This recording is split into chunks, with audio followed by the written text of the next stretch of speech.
Hello, everyone. I did indeed travel here from San Francisco, which means I missed a huge celebration last night. But I'm so much more excited to be in a room full of people who appreciate a good laugh, especially if I get to talk about the boringness of B2B marketing and my search for making it a little bit more sexy and fun and ridiculous. So I'm going to talk about how I went about creating a company t-shirt. It's a very, very important topic. But first, a really quick bit about me. I grew up in the great state of New Mexico, Albuquerque, born and raised. They ended up basing a TV show on my life. It's called Breaking Bad. I applied to try and leave the Land of Enchantment. I applied to as many schools that I could outside of the state of New Mexico. Other than the University of New Mexico, which I got into, but I wanted to leave, I got into exactly one school. I didn't shoot for the stars on any of the other choices. This was my one reach.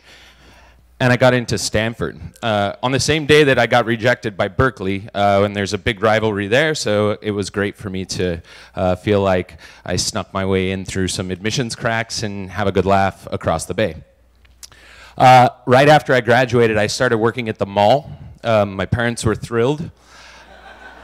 For a company called Bose. They sell speakers. And I learned how to talk to people a little bit better than I did before. That actually ultimately turned me on to this notion of, man, there's so many things you can do with human interaction, and I got really excited about it. And so I was in sales for a very long time and then found my way into technology. And for the last couple of years, I've been working at a company called Optimizely.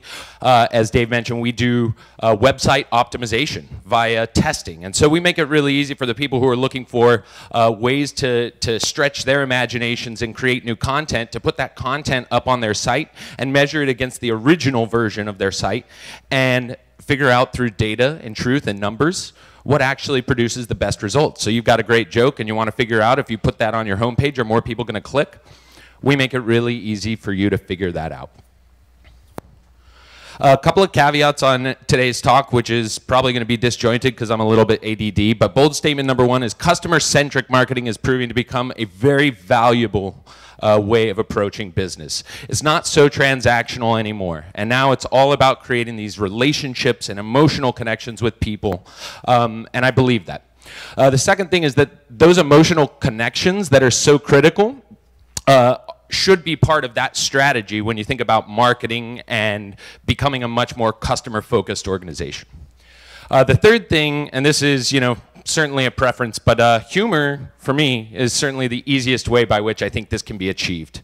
You might be able to bring someone to tears and get them to cry. I've never been really great at writing these amazing things that just jerk the tears out of people. I'm much better with one-liners that make someone laugh, and then I walk away quickly, and then they realize it wasn't that funny.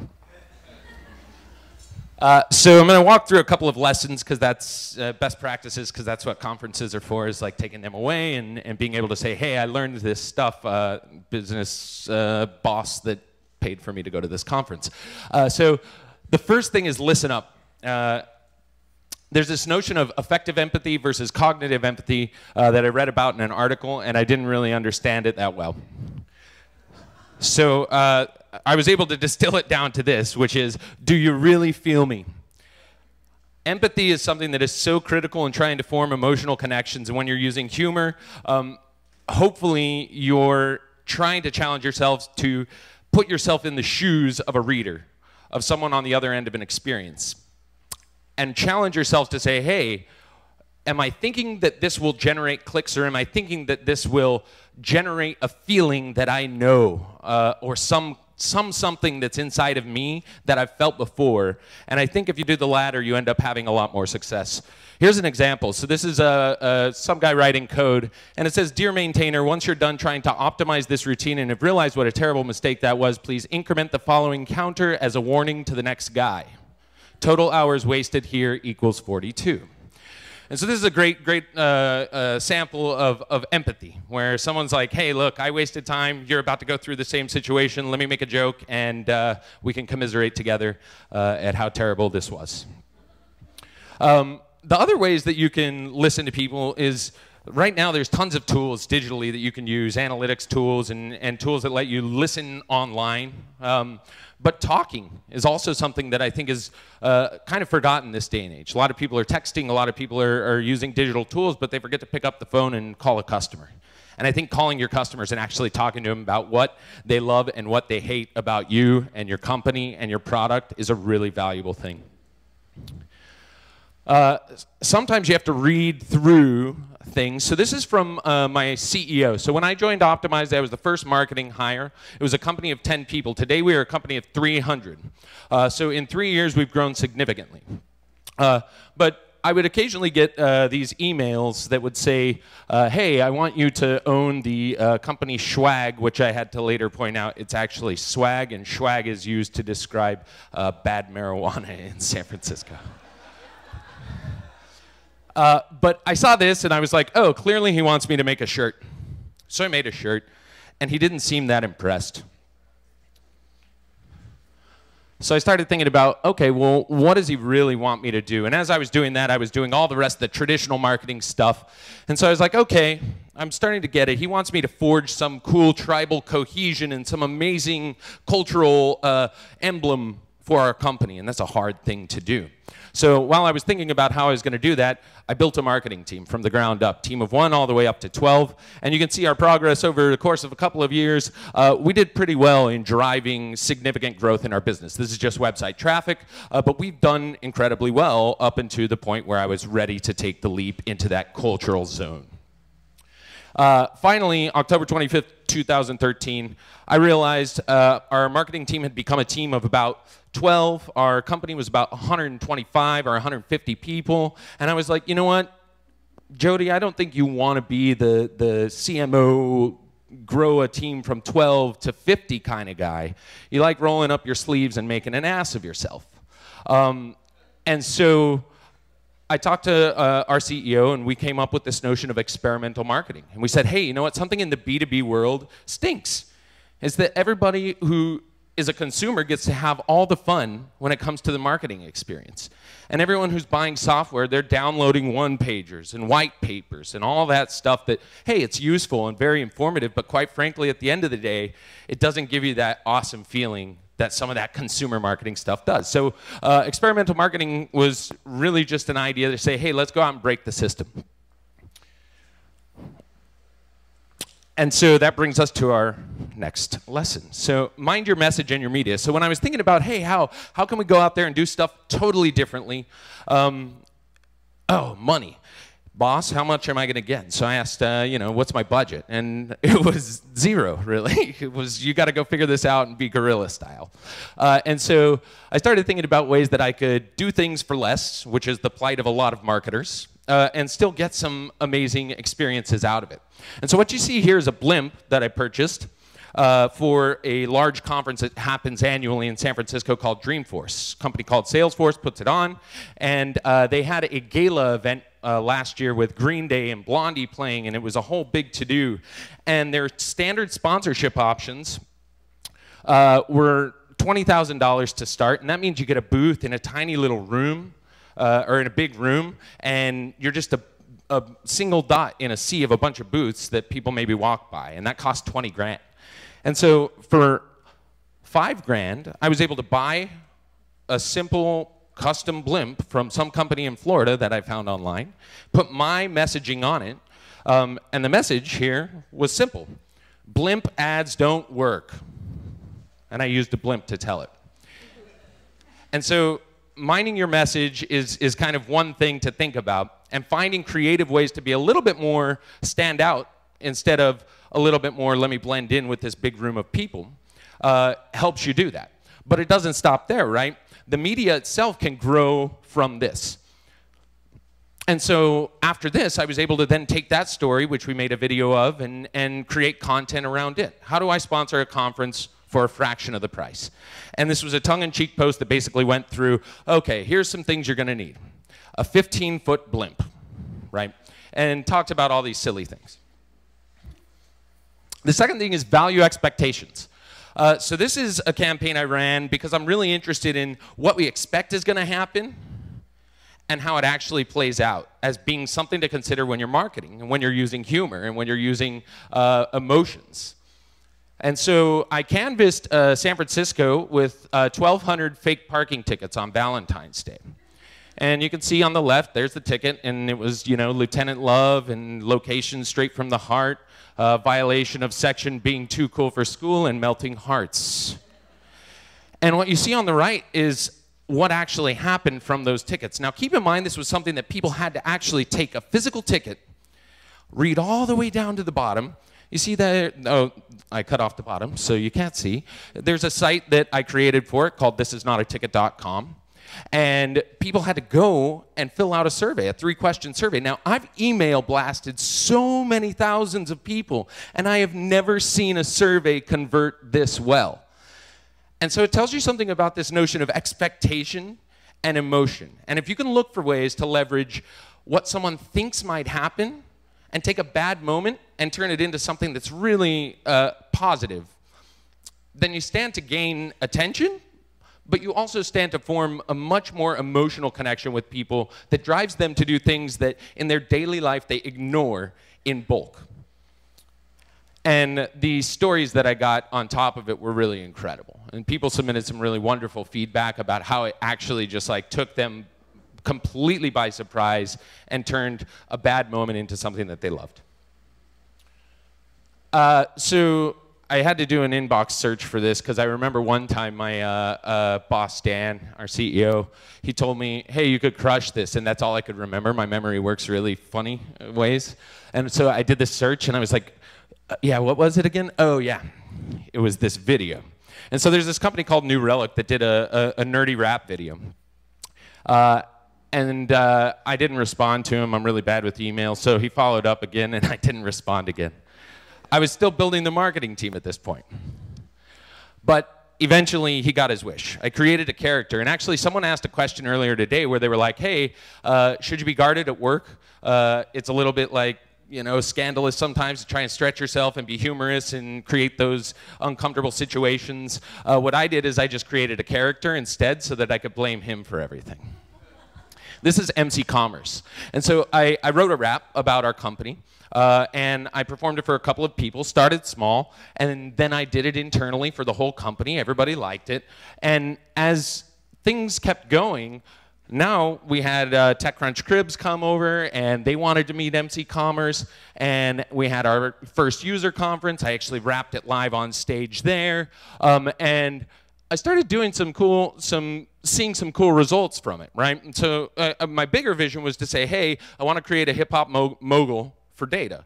But the end result had to start, or the start of it had to be something small. And so, you know, you start small and you work your way up from there.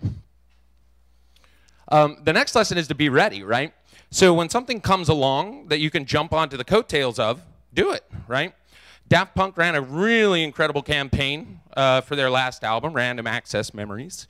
And I was like, wow, well, that's great marketing. And we market to marketers, so let me just quickly jump on and say what I thought went well with their campaign. And if you put yourself in a position to be ready and be quick and be nimble, then you find yourself in these great moments of seizing opportunity. Here's another example of being ready. So after I introduced MC Commerce to the company, I saw this calendar invite in the middle of the summer come my way from a guy that's on our engineering team. It's called Segmentation Education. I didn't really know what it was. Where the underground bunker, AKA the studio, I was baffled. And so I went to this meeting, and he asked me, is MC Commerce willing to do a rap about our engineering team to explain to the rest of the company what the engineering team consists of and how it all breaks down? And I was like, wow, awesome. I was ready. I was ready for the challenge, and we sat down in a room that day, and I wrote a song in 24 hours, and we performed it that week, and everybody loved it. So again, it's just putting yourself in a position to quickly adapt to opportunities as they come your way. And then from there, you're going to stay patient, right? Overnight hits happen occasionally, but the people who are getting those viral wins that happen, they're putting a lot of stuff out there. And you're not going to see something just randomly be like, hey, my first time out is going to go viral and I'm going to totally crush it. you need to be patient. So with MC Commerce, the more I did, the more I started to see that people actually liked it. And this is from 2 people on my marketing team who, after the engineering performance, were really excited about MC Commerce. And then you talk about it, and people start to pick up on it. At the last FunnyBizz conference, I talked a little bit about some of the work I was doing, and people are interested, right? People are interested in what's experimental and what people are trying to do. And so if you stay patient, the stuff will pay off. And this is the shirt. So what happened here, this is our 200 employee shirt. What happened here is that I created this character and tried to fuel this character with a little bit of fun and humor. And ultimately, without me ever even knowing, our design team created a shirt featuring this person to commemorate us crossing 200 employees. And so circling back to what Dan had asked me to do, and when I read between the lines and really knew he was looking for this tribal cohesion, now all of a sudden I started to see, hey, look, the impact of this stuff works, right? Growing it big and kind of taking small steps allowed the company to create a shirt, not me. But did I start it through an impetus of creating some crazy character? Absolutely. And then from there, you just want to keep experimenting. And so today I would love to show you guys, as kind of the final piece of this, what I did at Dreamforce this year. At the last FunnyBizz, there was someone who spoke very eloquently about creating man-on-the-street videos where you kind of walk up to people, ask them questions, whatever. And I was like, wow, that sounds like fun. And this was my first crack at it. And it's not perfect, but if you know the Dreamforce scene at all, it's very, very cloud intensive. So I'd like to show you a video, and then we'll wrap it up. MC Commerce coming at you straight from Dreamforce, the place where Benioff and the Salesforce team come to do their magic. I'm looking to learn, looking to find out, looking to discover. So come with me, let's go find out what people got to say. Can you tell me what the cloud is? No. What is the cloud? The cloud is magic. What does it do for me? Probably not much.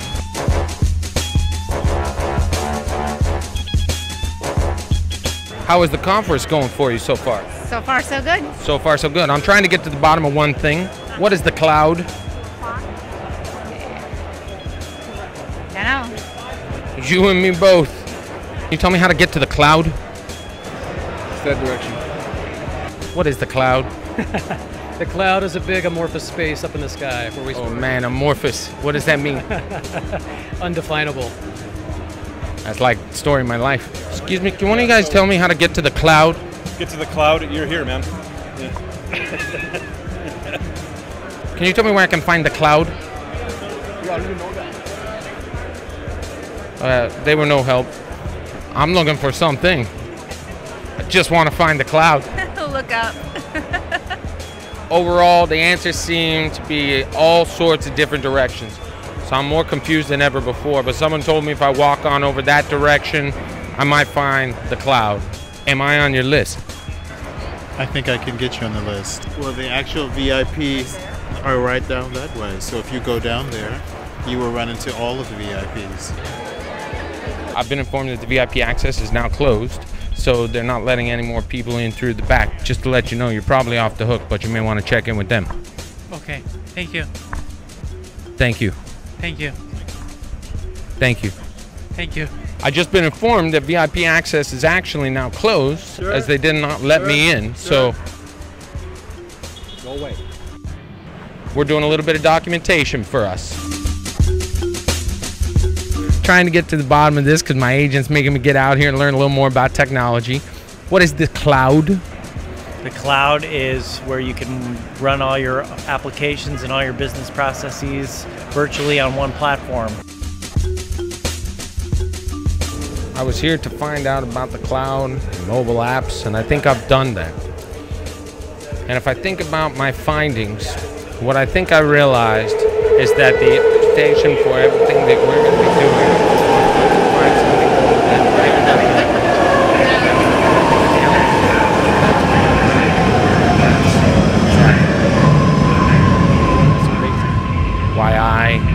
believe in the cloud and believe in mobile. All right, thank you guys very much. Yeah, so this, and this is the one other last lesson I hope you guys take away from this. This, for me, is not fearing failure. And in order to use humor, you have to go out and you have to try stuff. Stuff is going to work and stuff won't work. And I saw some great stuff from the last FunnyBizz with this man on street videos, and I wanted to try it. And that's the first rev. And hopefully every rev gets better from there. But you iterate, iterate, iterate, and don't be afraid to fail. So thank you guys very much for having me, and I will be seeing you soon.